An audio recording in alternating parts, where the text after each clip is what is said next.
She said, "Do I look good in this dress?" I replied, "I'm having trouble looking away." That line left my mouth before my brain could stop it. Was supposed to be professional. Drop off the craft beer samples for the Heartline Hotel's charity gala, shake hands, say thank you for the opportunity, then get the hell out of my boss's house before I forgot she signed my checks. Instead, I was standing in the doorway of her walk-in closet, holding a clipboard, trying not to stare, while Olivia Hart turned in front of a full-length mirror in a dark green dress that made every thought in my head go off like a fire alarm. She had called it a quick favor when she texted me that morning. Swing by the house, need your opinion on the tasting menu, bring the final numbers. I thought we would sit at her kitchen counter, look at spreadsheets, argue about portions. Normal stuff.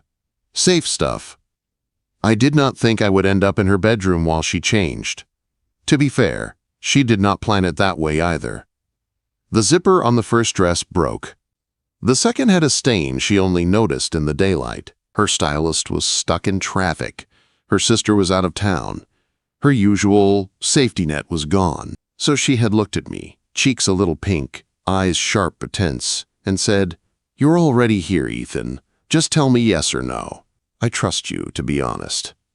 That was how I saw my boss slip into the third option, the dress she was wearing now. The fabric was simple, not overly shiny, hugging her waist and falling in a clean line to her knees. The color made her brown hair look richer, her skin warmer. The wide straps showed her shoulders without being too much. It was the most relaxed I had ever seen her look, and somehow also the most powerful. She tugged lightly at the neckline, looked at herself, then looked straight at me in the mirror. "Do I look good in this dress?" she asked. She added, softer, "You can be honest. I have to face the board, their wives, and my ex tonight. I don't have room for polite lies." I should have said something safe. Yes, very professional. Or, "It suits the event." Instead, my chest tightened, and the truth walked out of my mouth without permission. "I'm having trouble looking away," I said. Olivia turned from the mirror, now facing me for real, not just through glass. For a second, all the CEO armor slipped. Her lips parted like she had forgotten what she meant to say next. A small, surprised laugh escaped, and then one corner of her mouth lifted. "That honest, huh?" she asked. "I can tone it down," I said quickly, if that was too much. "No," she said at once. "Don't. I asked for the truth." She took a slow breath, rolled her shoulders back, and something about her posture changed. The nervous woman trying on dresses faded. The Olivia I knew from the conference room slid back into place, only this version was wearing a dress I suddenly wanted to fight the world for. "I need them to underestimate me," she said. "My uncle, the old guard on the board, everyone who thinks I am still the scared girl who took over after my dad died. They're expecting an easy target tonight." I stepped farther into the room, lowering the clipboard. "What's happening exactly?" I asked. "You didn't say much in your text." Quote. She looked at the mirror again, but her eyes were far away, like she was replaying a meeting in her head. "They call it a strategy dinner," she said, "but really, it's a line in the sand. My uncle wants to push me out as CEO and bring in someone he can control. He has been hinting about it for months. Tonight he's bringing his choice to the table. A few of the board members already think I am too emotional and too attached to this town." "Because you keep using local vendors," I said. "Because I keep using you," she corrected softly. "And the bakery down the street. And the florist whose shop is hanging on by a thread. They want me to cut costs, cut people, cut anything that doesn't fit on a neat slide. So tonight is about the hotel," I said, "and about me." "And about me," she added. "They think they can use you as proof I don't make decisions with my head." I swallowed. "How?" She turned fully toward me, arms crossing over her chest like she was bracing for a hit. "My uncle knows you and I are close," she said carefully. I almost laughed. Close was not the word I would have used. I was her vendor, her neighbor, the guy who fixed her leaking sink once when maintenance was off duty, the guy who brought her coffee on the mornings she fell asleep at her desk, the guy who stayed late at the hotel bar the night she cried quietly in her office after a guest screamed at her about a mistake that wasn't her fault. But I knew what she meant. We talked more than a CEO and a supplier usually did. I answered her texts after hours. She remembered my sister's birthday. The lines were blurred in small ways. Dangerous ways, if someone wanted to twist them. He's been hinting that you got the contract because you know how to charm people, Olivia said, her mouth tight. He wants to paint you as some smooth talker and me as the fool who fell for it. I don't charm anyone, I said. I brew beer and send invoices. Her eyes softened just a little. You show up when people need you, she said. That is more dangerous to men like him than any fake charm. Silence settled between us. The only sounds were the soft hum of the air conditioner and the faint noise of a lawnmower outside. What do you need from me tonight? I asked. She blinked. What? You didn't invite me here just to judge dresses, I said. You could have asked any friend that question. You called me because you need something. So tell me what it is. Olivia's fingers curled around the edge of her vanity table. For a second, she looked almost shy, which was strange on her face. I was supposed to go in with a date, she said. Someone from one of the big city firms. A safe name, a safe suit, a safe story. He canceled this morning, said he. Couldn't be seen picking sides. Ugh. My jaw clenched. Convenient timing. Very, she said. It lets them say I came in alone. It lets them say I have no allies. She let go of the table and walked closer to me. The green dress moved with her. She stopped just an arm's length away. I am not offering you free rent or bigger orders, she said. This is not a deal. This is not leverage. If you say no, I'll go alone, and I'll figure it out like I always do. Quote. She met my eyes, steady and clear. But if you come with me tonight, she continued, I won't be walking into that room with a target painted on my back.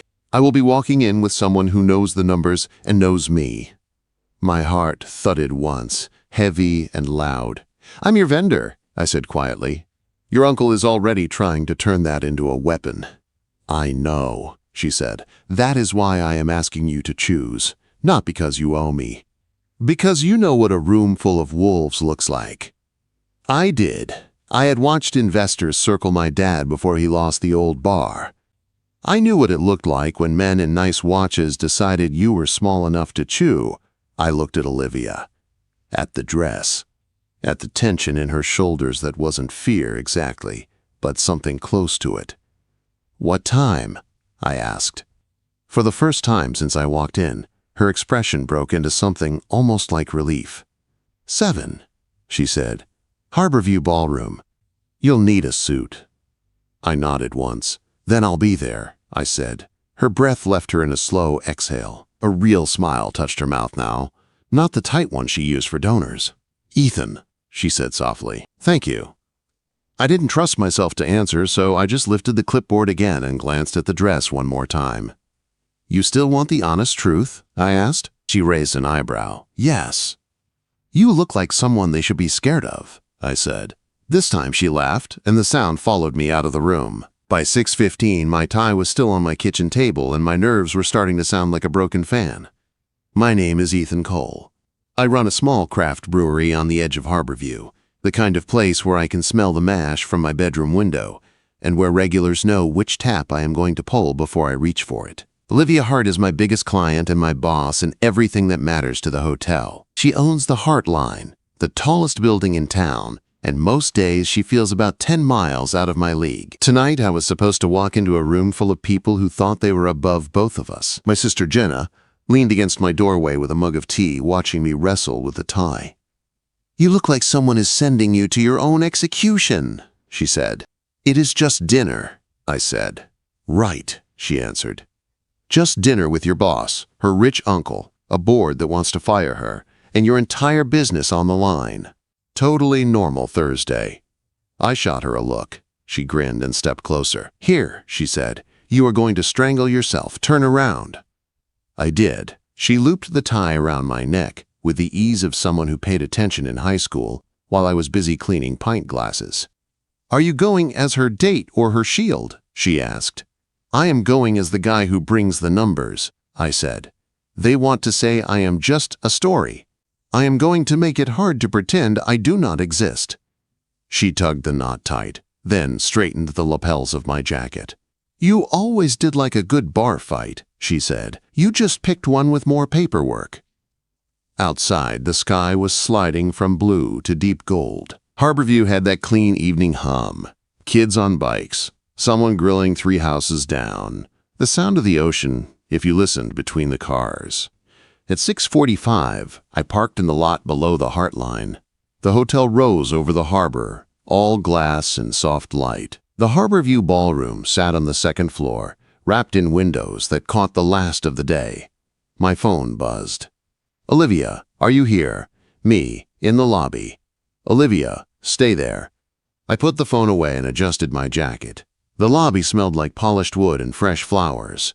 Tourists drifted past with luggage and beach bags. None of them knew a war room was being set upstairs. The elevator doors slid open. Olivia stepped out. For a second, the room fell away. The green dress looked different under the hotel lights.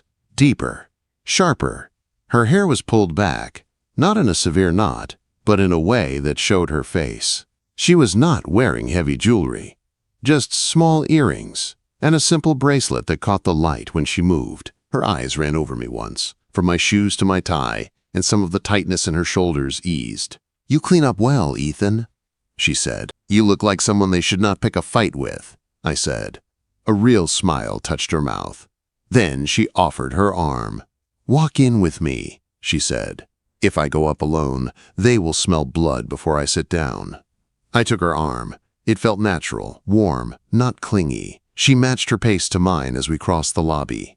"Ground rules," she said quietly as we stepped into the elevator. "You are here as a vendor. If they push you, answer with facts, not feelings. I will handle anything personal." "Got it," I said. "And if my uncle tries to use you against me," she added, "let me take that hit. Do not jump in just to defend my honor. This is business, not a movie." I wanted to tell her that defending her was not about honor, it was about not letting bullies take the room, but I nodded. The elevator opened to the 2nd floor. Noise rolled toward us. Glass against glass. Laughter that was more about status than joy. The Harborview ballroom doors stood open, light pouring out. Inside, the room looked like a magazine spread. White tablecloths, candles, a view of the harbor turning dark. Men in navy suits, women in dresses that cost more than my monthly rent. Heads turned when we walked in. Olivia's grip on my arm tightened for one heartbeat, then loosened again. She lifted her chin, spine straight, breathing steady. "Smile if you want," she murmured, "but you do not owe them a performance." I did not smile. I kept my expression neutral, solid. Let them try to guess what I was thinking. "Olivia," a voice called. Her uncle moved toward us like the host of a show. Leonard Hart had the same strong jaw as Olivia, but none of the warmth. His tan looked expensive. His tie screamed old money. "Nice of you to join us," he said. His eyes flicked to me. "And you brought company." "Leonard, this is Ethan Cole," she said. "He runs Harborview Craft. Our local supplier." He shook my hand with a grip that tried to say he was still in charge. "Ah, yes," he said. "The famous beer man. I keep hearing your name in the same sentence as my niece's." His tone made it sound like a problem. "Then you are hearing about the revenue, too," I said calmly. "Bar sales are up 15% since we launched the local line. Your niece has the reports." A couple of board members standing nearby turned their heads. Numbers carried more weight than gossip. Leonard's smile tightened. "I have seen the reports," he said. "Tonight is not about beer.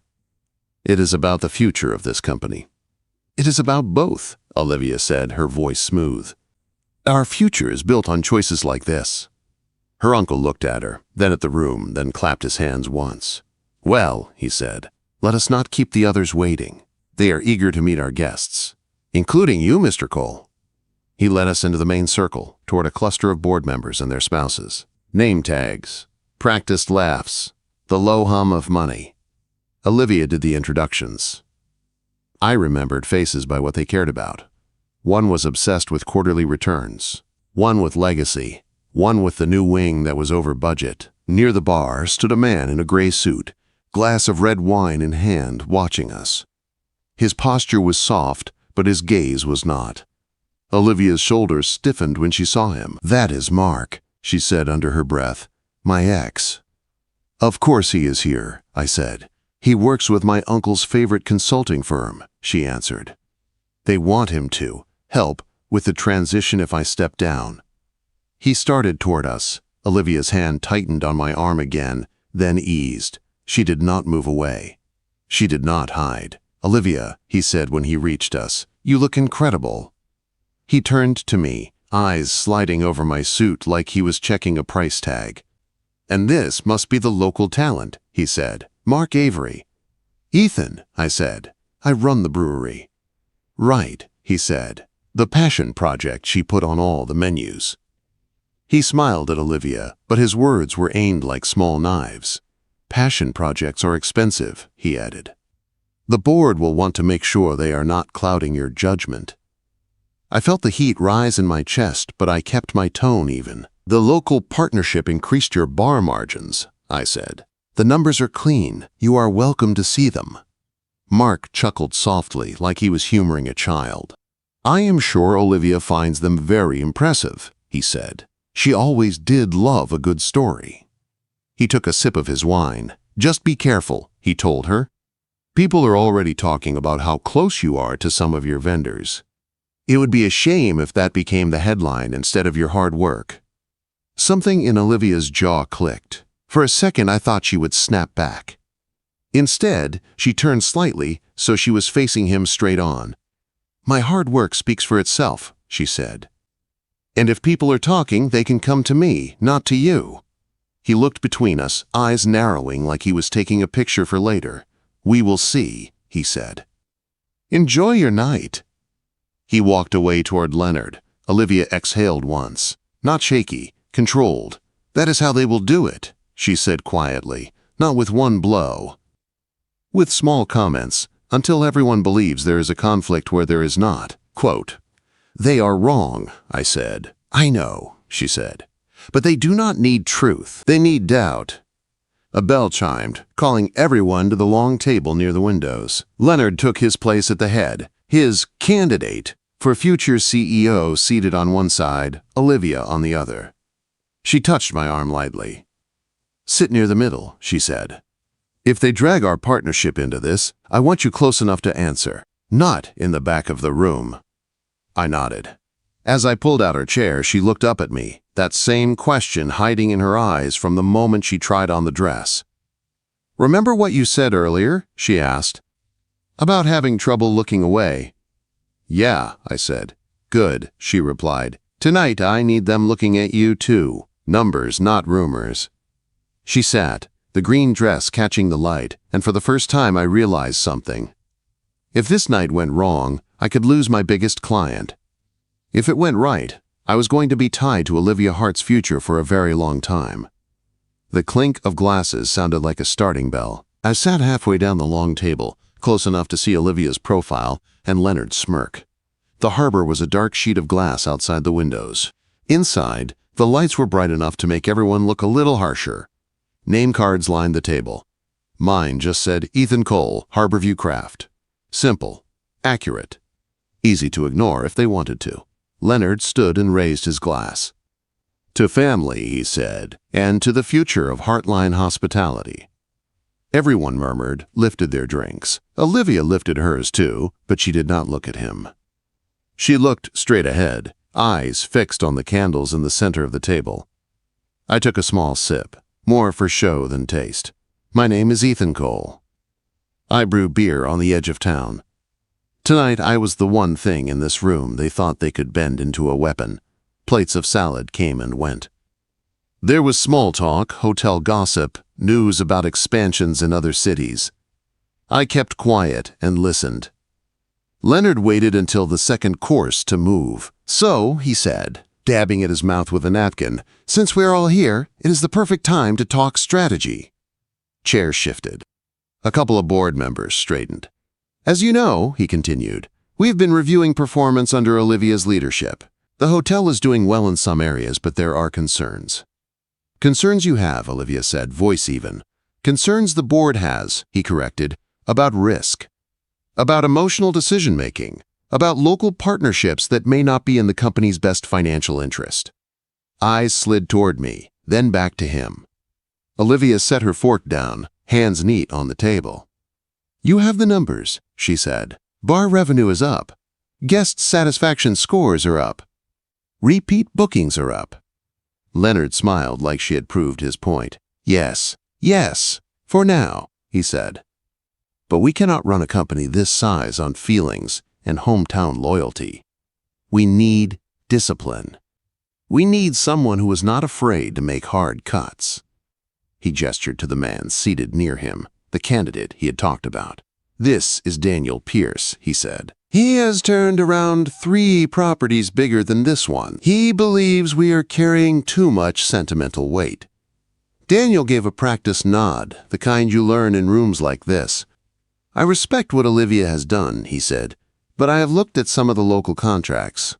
There are deals here that a neutral party would never have signed." He did not look at me when he said it. That almost made it worse.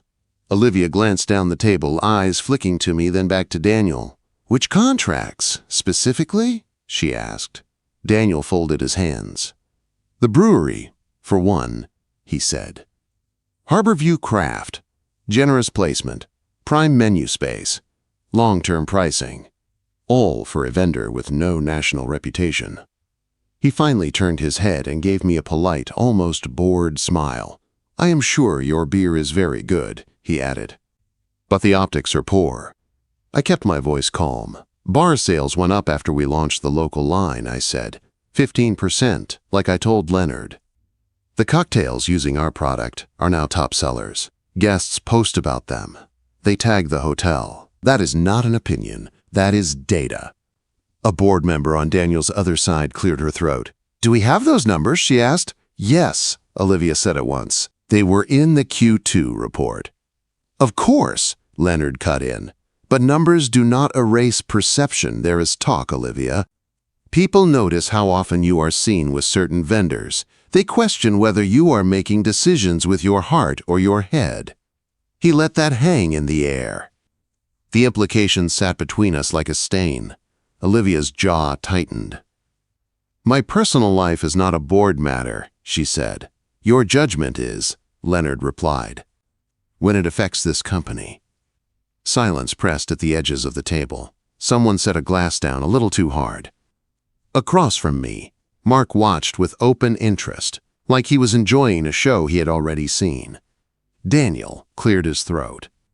"No one is accusing you of anything improper," he said in a smooth tone, which meant that was exactly what they were doing. "We are simply asking whether there is a conflict of interest." A board member leaned forward. "Mr. Cole," he said to me, "how did you get the Heartline contract?" "By pitching it," I said. 3 years ago, before Olivia took over. Her father tasted a seasonal stout I brought to a fundraiser. He asked for a formal proposal. We beat 2 other regional distributors on price and flexibility. I still have the emails if you want them." The man nodded slowly. "And your relationship with Ms. Hart?" he asked. "Outside of business."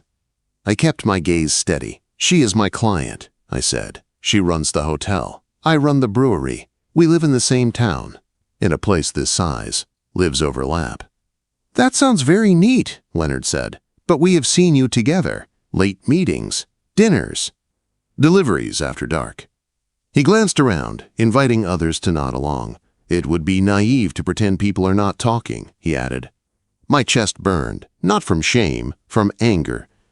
"With respect," I said, "if we're talking about optics, maybe we should look at all of them. Guests love local partnerships. You get press for supporting small businesses. The town sees you as part of them, not above them. That is worth something." Daniel raised an eyebrow. "What exactly are you implying, Mr. Cole?" he asked. "I am saying the numbers work," I replied. "And the story works, unless someone wants to twist it into something else." Mark laughed softly. "Careful," he said. "You are starting to sound like you think there is a conspiracy." I looked at him. "I think there are people in this room who prefer a narrative where Olivia fails," I said, "because it makes their own plans easier." The air changed. A few forks paused. Leonard's eyes cooled. "This is exactly the problem," he said. Emotion, defensiveness, drama. This is why we need someone like Daniel. Someone who can step back and make the hard choices. He picked up his glass again, but he did not drink. I propose, he said, that the board schedule a formal vote next week on whether to retain Olivia as CEO or transition leadership to Daniel. That is not on the agenda, Olivia said.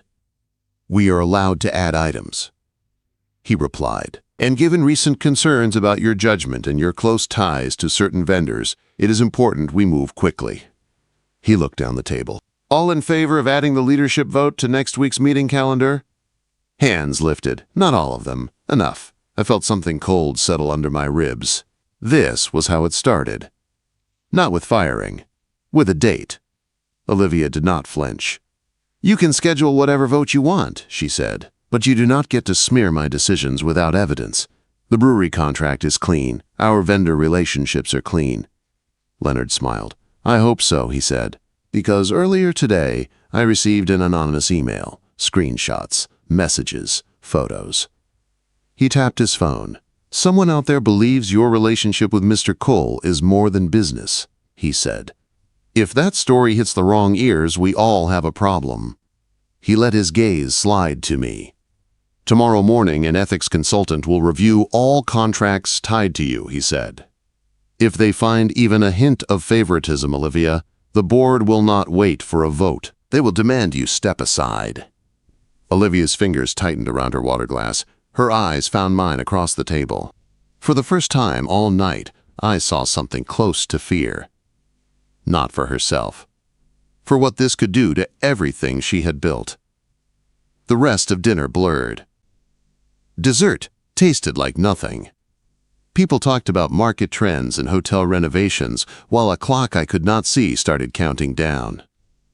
When it was finally over, guests drifted toward the balcony. Leonard shook hands. Daniel accepted congratulations. Mark gave Olivia a look that said he thought he knew how this story ended. Olivia stepped away from the crowd and moved to the far end of the room, near a window. The harbor lights reflected in the glass behind her. I joined her, my chest still tight. I am sorry, I said quietly. This is my fault.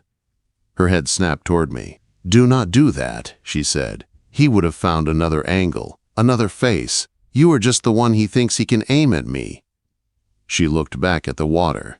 They want to crush me with rumors, she said. Make me look weak, reckless, compromised. Her hand lifted, then dropped again, like she wanted to reach for something and stopped herself. What are you going to do? I asked. She drew a slow breath. I am going to fight, she said, but I am not going to do it in their shadows. She finally turned fully to me. Tomorrow, she said, when that ethics consultant shows up, I want you there. Every document between Heartline and Harborview Craft, every invoice, every bid, all of it. Her eyes were clear now, determined. If they are going to come for us, she said, we are going to meet them in the light. By 8 the next morning, my office smelled like coffee and paper. My name is Ethan Cole. I brew beer at the edge of Harborview, and I was currently surrounded by every contract, invoice, and email chain I had ever touched with the Heartline Hotel. Olivia had been clear the night before. If they are going to come for us, we are going to meet them in the light. So that was what I did. I printed copies of my original bid to her father, the comparison sheets with the big distributors, the emails where Leonard himself praised the local program for the good press. I felt less like a brewer and more like a man building a wall out of paper. At 10, I walked into the Heartline with 2 thick folders under my arm. Olivia met me in the lobby this time. No dress, no armor, just a white blouse, dark pants, and her hair tied back with a simple band. Her eyes looked tired, but her shoulders were straight. In there, she said, nodding toward a small conference room off the main hall. Ethics consultant. My uncle. 2 board members. You okay? I asked. No, she said, but I am ready. We stepped inside. The ethics consultant sat at the end of the table. A woman in her 40s, neat suit, glasses, a notebook in front of her.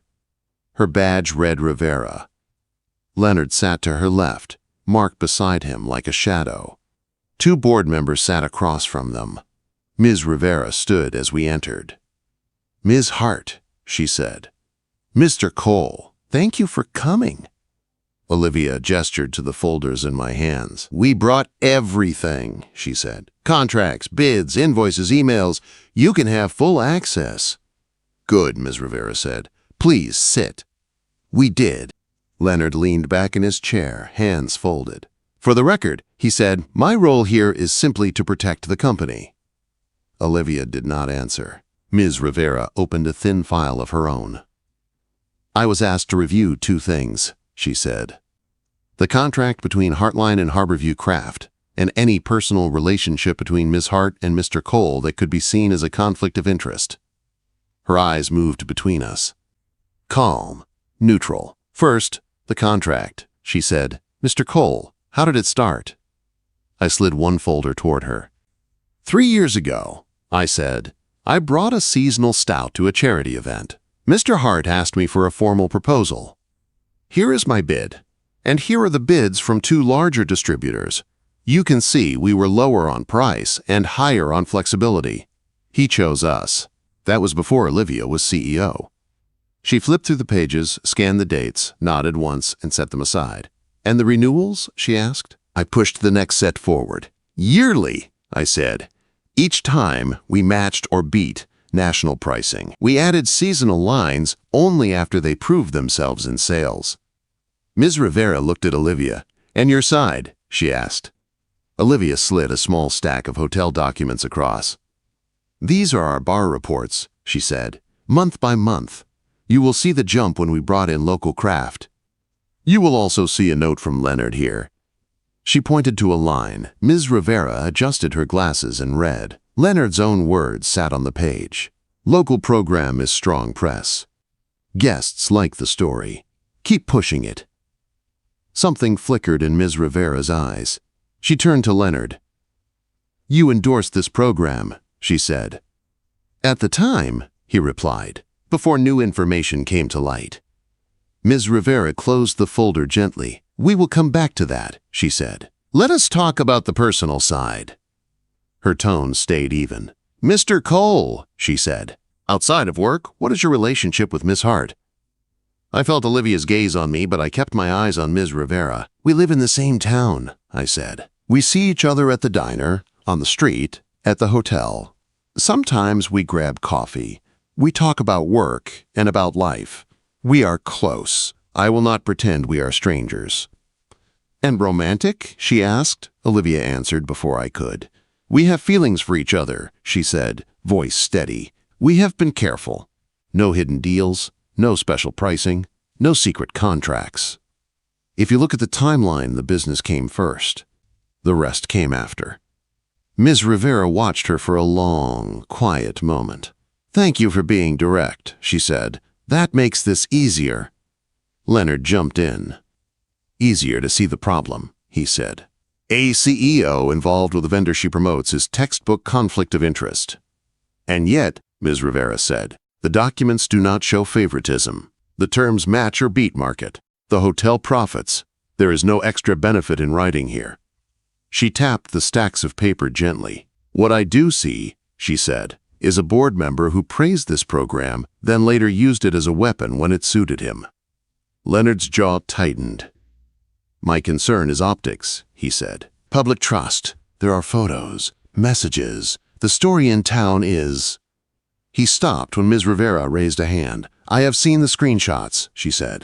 "They look like 2 adults eating dinner and exchanging kind messages. There is no proof of bribery, gifts, or secret deals." Mark shifted in his chair, ready to speak, but she turned to him. "You are her ex," she said simply. "Your view comes with its own bias." His mouth snapped shut. She looked back at Olivia and me. "Here is my finding," she said. "Your relationship is personal, yes. It also appears to be handled with care. The contract is sound. The pricing is fair. There is no ethics breach here." Air left my lungs in a slow, stunned breath. Olivia's shoulders dropped a fraction, like someone had taken a weight off her back. Ms. Rivera was not finished. "However," she said, looking at Leonard now, "there is another issue. The use of anonymous emails, half stories, and old photos to push a leadership change. That pattern concerns me more than two people who happen to care about each other." Quote. One of the board members cleared his throat. "What are you saying?" he asked. "I am saying," Ms. Rivera answered, "that if this company chooses to punish clean contracts and reward rumor, you do not have an ethics problem with your CEO. You have one with your culture." The room went very still. "I will present my report to the full board this evening," she said. "I suggest you all read it very carefully before any vote." She gathered her notes, stood and nodded once. "Thank you for your time," she said to us. Then she walked out. For a moment, no one moved. Leonard's face had gone pale. "This is not over," he said. Olivia pushed her chair back and stood. "Yes," she said. "It is." She looked at the board members. "I will see you tonight," she told them. "Read every line." Then she turned and walked out of the room. I followed. In the hallway, away from their eyes, she stopped and leaned back against the wall. Her hands shook once, then stilled. "You did it," I said quietly. "You kept it clean. You told the truth." "We did it," she said. "You brought proof. I brought a spine. Not a bad team." Her eyes were glassy, but she did not cry. She never broke in front of anyone, not even me. "What happens tonight?" I asked. "We see who still has a backbone," she said, "and who only had one when it was easy." That night, the board met again. This time, I sat in the back of the room with a few other department heads. Ms. Rivera stood at the front, calm, her report on the screen. She walked them through every line. Clean contract, fair pricing, strong performance. Then she turned to the second half. The email, the rumors, the push to paint a personal relationship as dirty when the numbers said otherwise. Halfway through, one of the older board members removed his glasses and rubbed his eyes. "This is ugly," he said, not on Olivia's side. Another spoke. "I move that we close the leadership question," she said. "No vote on replacing Olivia. No change in CEO." "And Leonard?" someone asked. Ms. Rivera did not answer. She did not have to. The woman who had moved the motion looked right at him. "I also move we remove Leonard as head of the Ethics and Strategy Committee," she said. "We need someone who does not use those words as weapons." The vote was not close. When it was over, Leonard walked out without looking at anyone. Daniel slipped away behind him. Mark was nowhere in sight. Olivia stayed seated at the head of the table, hands on the wood, head bowed for a long moment. Then she stood and thanked the board in a clear, even voice. I waited in the hallway. When the doors opened, people filed past with small nods in my direction.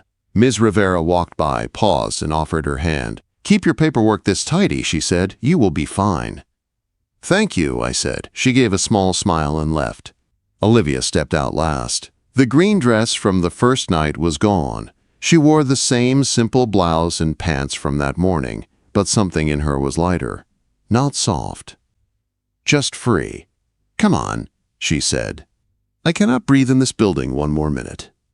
We ended up at my brewery, on the small back porch that looked over the parking lot and a slice of town. The night was cool. The string lights we had hung for weekend events cast a warm, soft glow. I handed her a sweatshirt with the brewery logo on it. She pulled it on over her blouse, sleeves long, hands disappearing inside like she was hiding from the cold and from the last few days. "This suits you more than that ballroom," I said. She looked down at herself and huffed a small laugh.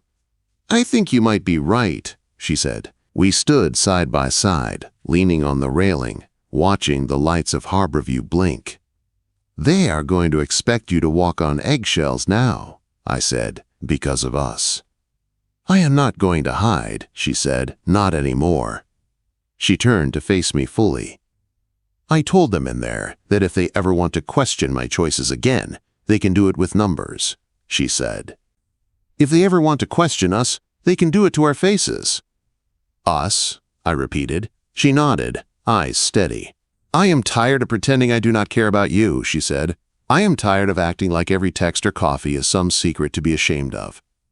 We did this right. We told the truth. We kept the work clean. I am not going to punish us because other people tried to twist it. My chest felt too full. So what now? I asked. Now, she said, stepping closer, I tell the board that I will recuse myself from any future pricing decisions about the brewery. We let legal draft something neat that keeps them calm. And I tell you that whatever happens with contracts, I still want you in my life. She reached up and took my hand. Her fingers were warm inside the sleeve.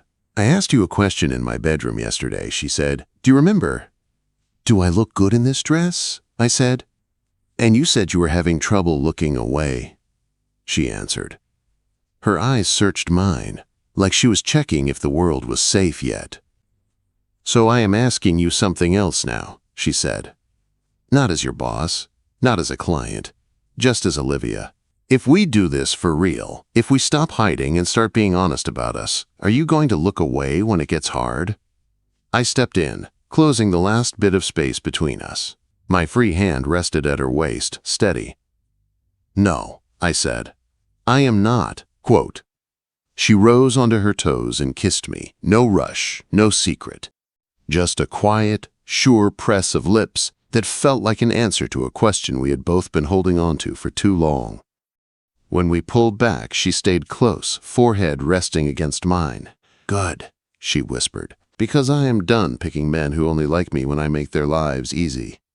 I smiled, small and real. You do not make my life easy, I said. Sorry, she replied. Do not be, I said. You make it real. She looked up at me again, eyes soft now, not for the board, not for a room full of investors, just for me.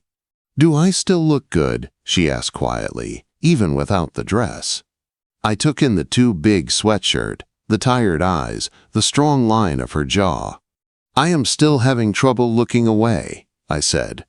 This time, I did not try to stop the truth.